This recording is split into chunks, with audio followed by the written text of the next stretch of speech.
Well, hello, my paranormal peeps, and welcome back to another edition of the Paranormal Podcast. My name is Matt Harvey.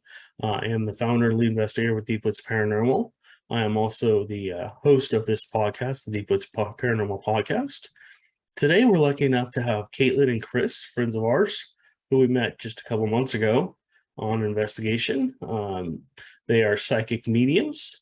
And we're going to have them kind of talk about themselves and explain what got them into the paranormal. So what got you guys into the paranormal? It was something that I kind of grew up with. I just remember growing up and seeing things and hearing things and always experiencing things. And it just got to the point that I accepted it and ran with it. Nice. I had probably the same upbringing, but I didn't understand any of it until I met her, and she pointed it all out to me. I'm like, oh, okay. Yeah, you guys had a very similar upbringing, kind of like I did, except my parents were not into the paranormal and was like, no, we're not dealing with that. Our kids just nuts. That's how my parents didn't put me in a loony bin.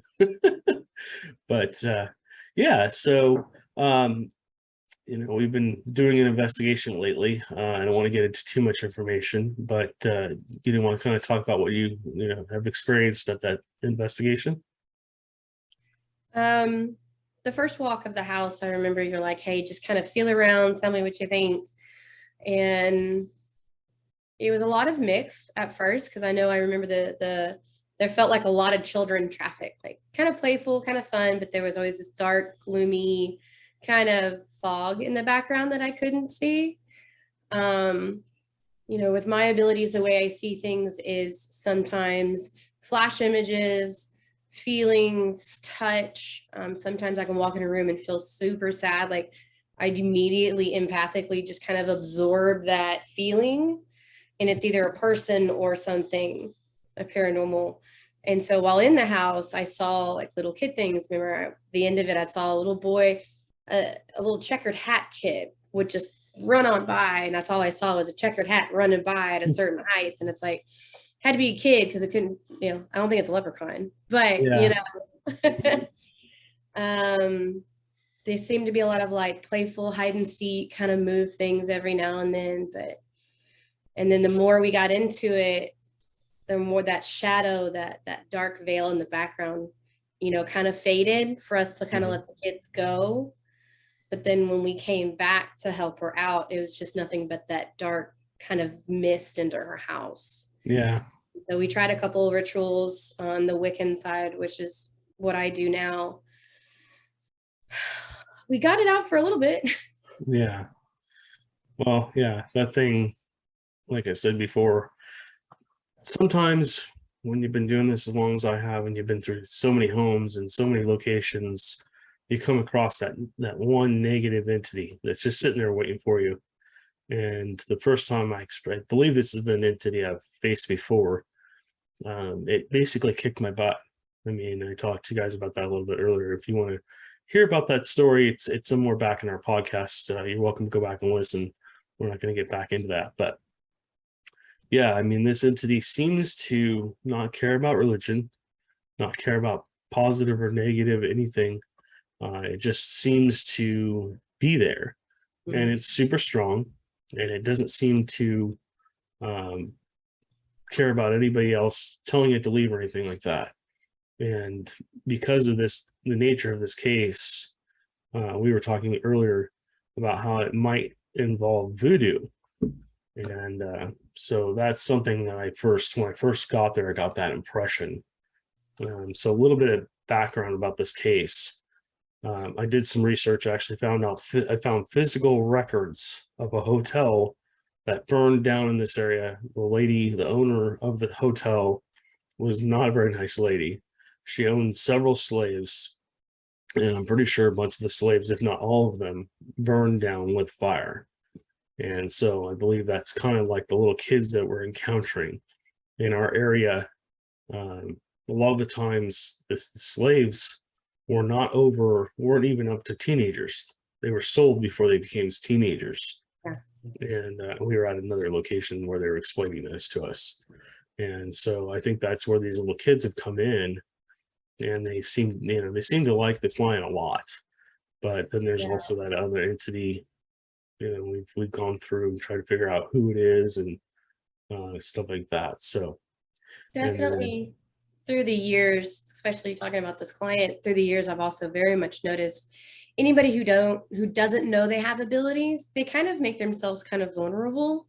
And so letting them know, hey, you have this ability, and because you have this ability at certain times in your life or before you fall asleep, you become this immediate lighthouse to all of these entities that have something to say or needs the attention or wants their last word to be heard or something. And when you have that beacon and that light up and you don't know it, it makes you a target.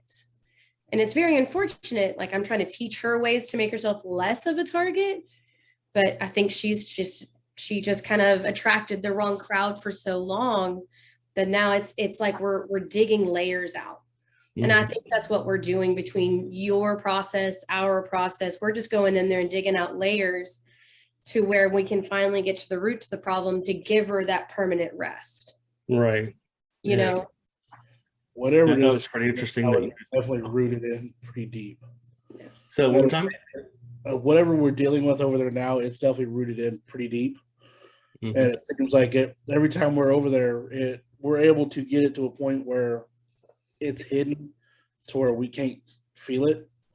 And then as soon as we're gone, it's back. Right. It's using human spirits to do its bidding. And then basically it's just like a demonic case. But again, this thing does not care about religion, doesn't care about any of the rituals we've tried to do. It just only cares about basically continuing to bother the client. And me and you guys too. It's come after us a couple times. But no big deal. So, I deal with that stuff all the time. So essentially, we're going to continue to work that case and try and figure it out. Sometimes it just takes a while. I know I had a really nasty case when I lived in California as well, where we were there like almost every night from midnight to 3 or 4 o'clock in the morning. And the client actually had been raped by something unseen. And so finally, on I think the 29th day, we got a full body apparition, which we figured out later on wasn't real. We figured out it was something else, just pretending to be something. And then what also complicated it was on Indian burial ground. And so we were fighting the Indians and fighting this thing. And finally, we were able to appease the Indians and get them to help us. They like this. Oh, it was crazy. I mean, they just offer them things, and Indians, they're a great ally if you treat them with the respect they require. Yeah. And I've one of the things I've told you is you've actually got a chief that fights with you constantly. I've seen him with you. I've seen the headdress. Yeah. We talked about it. Yeah. Since you did that tarot reading for me, Kaitlyn also does tarot readings and stuff like that. And she's just amazing. Since you've done that, I figured out, I've actually had conversations with him in my head. I've actually seen him. I know exactly what he looks like. He looks like just an old Indian warrior. And whole headdress, so beautiful. Yeah. He basically tells me he turns into a bear. I said, are skinwalkers real? He said, yes. And he used to be one. And so he changes into a bear and stuff like that. So he fights as a bear. It's pretty cool. But he says skinwalker. My skin crawls. I've seen one. Oh. Yeah, when you're like us, when you've been doing this long enough and you've been aware of what's going on around you long enough, you tend to bring on other entities. I don't want to go into religious things, but you bring on other entities that are stronger than you and that can fight the battles for you. Because when we go into locations, mainly we're just trying to collect data and get any kind of information from wherever we're at, be it good or bad or whatever, or indifferent. And then essentially we're trying to figure out what to do with that data at the end of the investigation. And so it takes people like you guys and a little bit of me to basically figure out, what to do with that data and how best to help that client. And sometimes that data is misleading, as we found out. But this thing will not let me do any audio recording in the house. It's the weirdest thing. It's that the thing that's in the house is very strange. I can't put my finger on it, which is odd because I can normally pick them up, but this one, it's like a smoke or a slime or like a sheet. Every time I try to grab information, it just disappears in my hand. It won't let me. It won't let me. Sometimes it will block me. I think that you were there at one point where I was reading and it was good, and all of a sudden it just immediate stop. And it's like it's holding me back from saying things, and it's crazy because all of a sudden it's an instant stop. And sometimes it won't let me go, sometimes it will. And this has happened multiple times before. It's not just this entity that can do it. A lot of them can. They just shut down, and they shut you down with it. Yeah, been there, done that. So Chris, tell us a little bit about yourself. What got you into the paranormal? Well, like her, I've experienced it my whole life. I just never realized it or really understood it. All the way as far back as when I was 5, my great-grandfather died. I was 500 miles away when he died. On the phone, my mom was on the phone with my grandparents, and at the exact second he flatlined, my mom hears me in the background saying, "Bye-bye, I'll see you in heaven."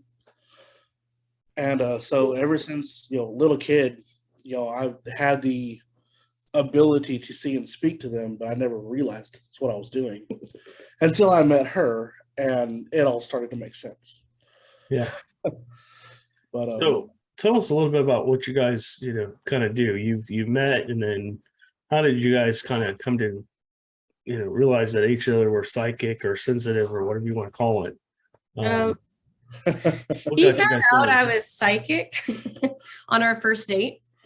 So we met on Facebook dating app, and we had, chatted, and we were going to meet up. I think it's almost a year on the 23rd of this month that we met up. And I actually was in a car accident that morning picking up my sick daughter. So trust me, a lot of events happened before I even got to meet him. I was rear-ended in my F-250, which ate the Nissan. Truck had a dent. Can't beat an old Ford. And after I got into the accident, I stayed home from work, and he came to pick me up because I didn't want to drive the truck. And we had Mexican food. I had a couple margaritas, came here, and I was like, I want to give you a tarot reading. Nice. And I did a tarot reading, and I was able to pick up on his grandmother, his grandpa, his aunt, one of his other distant uncles. Like, I can see immediate family that kind of surrounds themselves around him. And she was describing things that people outside of my family don't know. Right. And she thought it was going to scare me away, and it didn't actually intrigue me. That's cool. I seriously thought I was going to freak him out because, on a first date, all of a sudden, I get a little drunk, and I'm like, you have this person that kind of stalks you. He looks like he fits in a door frame, kind of bald on top. Who was he? Like a father? I start asking him questions. He's like, yeah, it's always weird. I've had a couple situations like that where I've, been around people I don't know, and all of a sudden all this information gets flooded in my head, and I'm like, I'm not going to go talk to that person. Get somebody else to go do it. I'm not doing that. It's just made me uncomfortable, make me feel weird. When you're out in public like that, you're that beacon, and all of a sudden, you have these people that are like, oh, they can talk for me. And then we'll get rough. And all of a sudden we're like information or pressure or people poking me. I'm just like, no, not today. Yeah. So you guys have a couple spirits that live in your house. Tell us a little bit about the little spirits that live in your house. Well, I've had George. George is a little boy. He's one of those little paper boys back in the 1940s. I acquired him on a house that I was cleansing. Unfortunately, so I cleansed the house, and the little boy almost got kind of trapped because they were salting in front of me. And so I trapped whatever I was trying to get out before I finished cleansing the home and doing my closing ritual. So George kind of attached himself to me. At that house, the roommate actually got possessed. And I did an exorcism over the phone, which was interesting. She did get out, the entity did get out, but George stayed with me for several years now. And he just kind of hides in the corner. He's a super sweet little boy. He likes my daughters. Like, he kind of hangs out around my kids' room because it's other kids. And I probably one of them has the ability. I just can't pin down which one yet, or if it's both. Yeah. They both say random things that you're just like, where on earth have you learned that? And but George hangs out, and then we've had a recent one, Claudia, a little girl, probably in the 1970s. She's what, 12? Yeah, somewhere around there.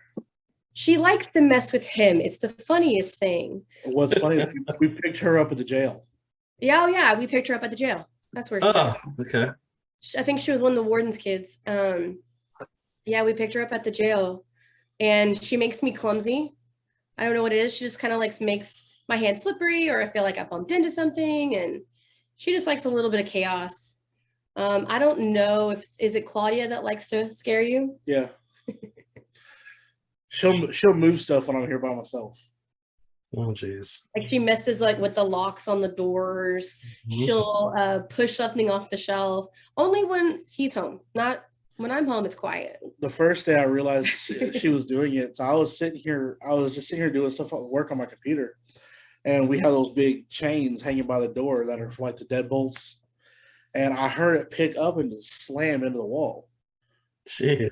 Okay, I'm here by myself. And then, all the dogs were in the kennels because I hadn't been home for like 20 minutes and I needed to get stuff done. And I hear something clawing at the door in the girls' room where one of the dogs is.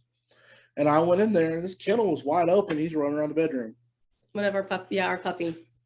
Someone let him out of the kennel. Yeah. That's funny.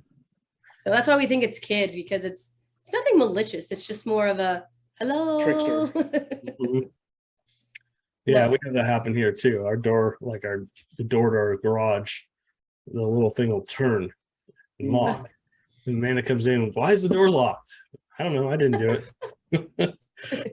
But yeah, I mean, and I told you guys about the TVs coming on and stuff like that. So anyways, so tell us a little bit more. You guys used to be Vikings, essentially. Tell us a little bit more about your past, if you will, and how you guys kept meeting and stuff. So we realized pretty quick after we first got together that we have a lot of the same memories from the past. Mm-hmm. And it was, nothing prompted. Like, we could, think back into memories from stuff we shouldn't even know. Nothing that's happening in our present lifetime. Like a prior life, like Yeah. reincarnation, like. But we're able to describe almost the exact same memory.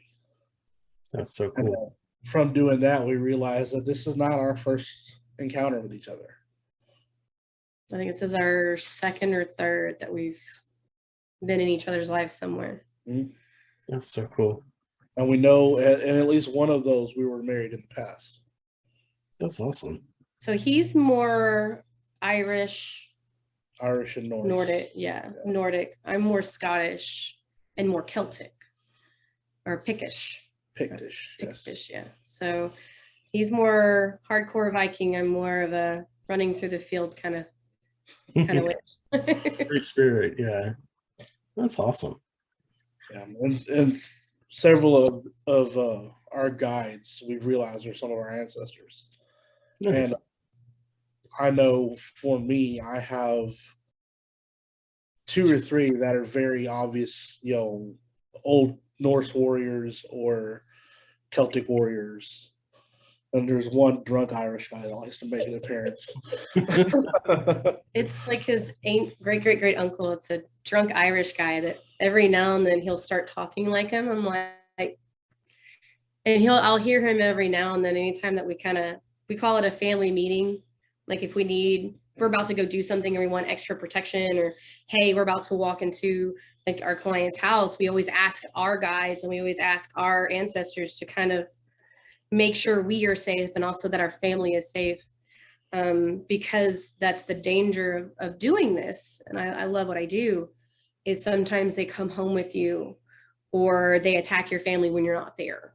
Mm-hmm. And I've had that happen on another case of mine. And my youngest daughter refused to sleep in her room because I brought something home. Yeah. So I always have like a family meeting. And it's the funniest thing that when his uncle comes in, the Irish, he does like, yeah, I can just hear the drunken yeah in the background. I'm just like, oh my God. He will channel through me. He does. It's funny. We'll be talking. All of a sudden I'll start talking with some random Irish accent. She's like, where did that come from? I don't know what you're talking about. To me, I don't sound any different. Yeah. It's talking through you. Yeah. Yeah. And then there's been times where he completely took over and I'm sitting there talking to her, but it's not me talking to her because I have no idea what's going on. Yeah. We were going to talk about the entity, the client that me and you were working on. The day before, me and him had a good fight, which we don't normally fight. It's just not in our character to fight with each other. We had a fight. Mm-hmm. And then on our way to the client's house, he goes, I don't remember anything. What are you talking about? I'm like, what do you mean? We had you would remember this. And he doesn't remember that conversation at all. The whole thing. And so. Most of that day, honestly, I don't remember most of that day. So something, got to him. Yeah. That we weren't prepared to, but we also have to remember we don't prepare to go into these clients' house until almost last minute. And there's a reason for it.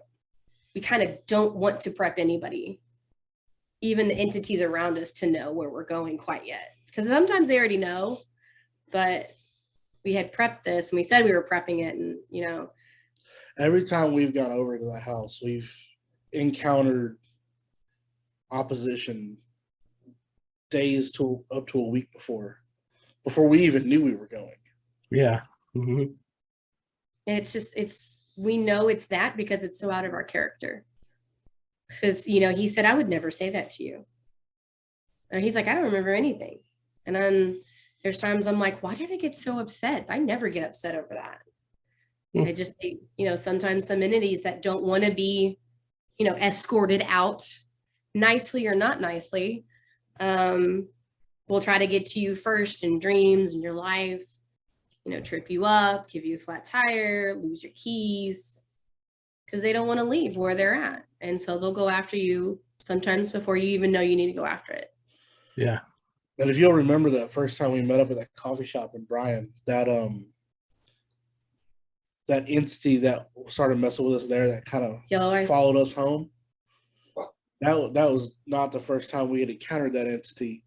No. And we learned over the course of time dealing with them that we are definitely stronger when we're together, and it has been constantly trying to pull us apart to weaken us. Yep. Well, with everything going on in the world right now, things are crazy. Yeah, I'm definitely diving a lot more into my Wiccan heritage. Mm-hmm. My Celtic Wicca, and I'm making a lot more like spell candles. I'm trying to get my herbs together, and it's like a weird instinct that just kind of woke up in me. I'm like, ooh, I really need to start doing this. And through this, he's learning so much, and now I think he's finally seeing that he just got himself a new set of cast rooms, which I'm super excited to see him through. Out of nowhere. A friend of mine who does holistic, and she's a Reiki master. She does holistic sprays and stuff. Her name's Kaitlyn. She's my Reiki master. She does Reiki with me. And she's like, yeah, I bought these like a couple years ago and I don't know what to do with them. Do you want them? Brand new, never used, wooden hand carved cast rooms. and I gave it to him. Excuse me. That's so awesome. He's learning how to cast runes, like the Vikings, and then he's been interested in a tarot deck, and I need a new deck, but yeah. I think I might have a deck for you. A little dark. Huh? After I left your house, I was just infatuated with those cards. And I know you told me not to play with them, but I'm like, oh, I went through and I bought a pair. I bought a set. Just don't go back. And I got them home. Like, I have no idea how to read these. Well, luckily hers has a book that comes with it that explains what everything is. But I'm also learning how to read not just the information that it tells me, but I'm also learning how to read the cards. Mm-hmm. Like now that I'm memorizing like what cups means, what coins means, what swords means, you know, what the hermit, what the devil, all the cards mean itself. And then reading you at the same time, like as you saw that it's a process. Mm-hmm. I've actually just recently, I did last weekend. Remember I did that vendor and arts pop-up there in Huntsville at the old jail where we met. I did a vendor pop-up last weekend, and we actually had a tarot card reader there, and she was great. She does astrology too. Nice. Yeah. Well, I opened up the directions and I'm reading them. I'm like, this is like Chinese. Basically, it's an advanced deck, I think. You would probably go through and go, oh, yeah, this is cool. This is what this means. This is what that means. And I'm like, okay, what the hell is this thing? Excuse my language. What the heck is this thing? What does this mean? It's kind of a darker set. I think the cards are actually black and silver. They're really cool. Next time I see you, I'll give them to you. Okay. See if you want them and see what you can do with them. But it's a different type of deck. It's yes, more of a whatever. But I figured I've explained this to you before, and this is my theory on how my psychic abilities and how they see things, and I think decks are the same way. They you've got some darker decks that kind of read a little deeper into one side. You've got lighter decks that read more into the light and the pretty fluffy stuff. Yeah. So, but when it comes to seeing entities and communicating with them, kind of like tarot cards, because you have to do both. I find I do both. You got different realms. Like sometimes you can see somebody here, but not real clear because they're really fuzzy. Sometimes I see people super crystal clear and have conversations with them. So I think they're just kind of at a different level, different plane or different level, however you want to explain it, of what I can see, because what you can see, I can't see. Yeah. You see at a different plane than I do. He sees at a different plane than I do. So it's very interesting when all of us are together. Yeah, no. Oh my gosh. That when we all see things, but they're all different, but they all correlate, but sometimes they don't correlate at all. It's very fun. Yeah. It's interesting when you get a group of sensitives or psychics or mediums in a room and everybody's seeing completely different things. It's just like, it's cool. And sometimes activity will pick up because of it. And it's like the floodgates are opened. But yeah, I always get weary over some, it's just a weird pet peeve of mine, some psychics. Like when we did the walk at the jail, we had that other psychic there. I had no earthly clue what she was talking about sometimes. And I don't know what she was seeing. I don't know. See, that's the thing. Is she on the right plane, or which plane is she at to see where she sees, which is where which is fascinating. But we couldn't connect with her to kind of really bounce. Yeah. Oh, that kind of information off of. She was very much on her own, which is fine. But I like to bounce that, it's fascinating because it gives you more of a view. Mm-hmm. So it's like layering a picture together. There it is. If you see one piece of it, it doesn't look like anything. But once you layer everything together, then you see the full picture. Yeah, that makes sense. I like it. I like to have other people that are sensitive or psychic or mediums or whatever you want to call them come in, because like I asked you guys for a second opinion I wanted to get your take on what you thought was going on in this location. And we're not going to share that because it's a private investigation. But yeah, I mean, the more I interact with people like you, the more I kind of learn. And, I, like you were saying, we're all on different planes. I started out kind of on the same plane as you and slowly but surely moved up, mainly because of the demonic attacks that kept happening. And it's like, okay, we need to shut you off here, but we're going to move you up to here. Now you're going to see these things. It's like, oh, crap. Can I just go back to seeing spirits? No. So, I mean, I'm more of a guardian. I think Chris is definitely a guardian type. And then, Amanda, my wife, is more like you, Kaitlyn. I think she's more of a seer and more of she experiences things. She just picks up on things and stuff like that. I don't think she sees them like we do, but I think she just picks up on the energy. Yeah. So, all right, guys. Well, we're getting to the point where we're almost out of time, unfortunately. But I want to thank Kaitlyn and Chris for coming on. We'll definitely have you guys on in the future. Going to invite you guys out to some Bigfoot investigations here. I don't know if I told you guys, but now camping with her right now, so it's perfect for it. Yeah, it's just a little too hot right now to go camping, especially solo camping when you're out, on the ground. And Yeah. So I've got this theory I'm going to try out, and maybe you want to go with me, Chris.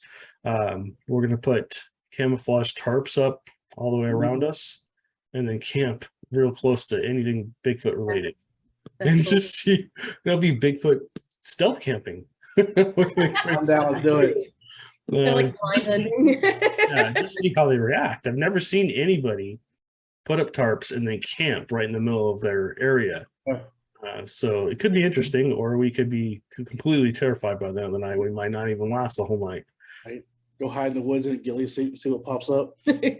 Yeah, I know. I've heard people with ghillie suits have encounters a lot. I've talked to a lot of hunters and stuff like that who have been up in a tree, and they're sitting there and they go to hunt a deer, shoot a deer, and all of a sudden something comes walking out of the forest and grabs the deer and takes off. Oh my goodness. Yeah, I mean, they one time it happened right after this guy. I think he was 200 yards away. He was up in a tree stand, and he had just shot a deer, and out of nowhere, from the other side of the clearing, this Bigfoot walks over, grabs the deer, turns and looks at him, and he said it was about 8 or 9 feet tall, and he said he could see it through his scope, and he said it just looked so human-like he didn't shoot it. He was going to. He was pissed that it stole his deer. I know. Yeah, but he didn't actually. Was like, thanks, dude. I'm like, dude, I'm sorry, but you should have shot that thing. Yeah. He thought it possibly was a person in a suit, but it was just too big to be a person in a suit. Yeah. So then it walked off. It grabbed the deer, put it over his shoulder, and walked off, which is something I hear a lot from hunters. I don't know a single hunter that could do that. Yeah. I mean, depends on the size of the bullet. I mean, I've heard of people shooting these things with shotguns and then it just going into their fur. Probably buckshot, more than likely, hitting them with buckshot. Yeah. I'm just basically turning and walking away. So yeah. There's some tough animals out there. I don't know. I went hog hunting one time, and we caught a hog in a trap, and I had to put about 12 45 caliber slugs in it before it finally died. Damn. It fought and held on for almost an hour and a half. Jeez. Yeah, hogs are terrible. Yeah. They're fully aggressive. That's one thing, when we go out Bigfoot research, we really have to be careful of, is not to have hogs. You definitely never want to go out there unarmed. Right. Now, I think we are armed. I think you guys are as well. Always. So, yeah, we'll be carrying when we go out there probably. But Really. All right, guys. Well, thank you again for coming on the show. We'll have you guys on maybe in the future and go from there. Sure. Sounds good. All right. You guys have a good day. You too. Bye.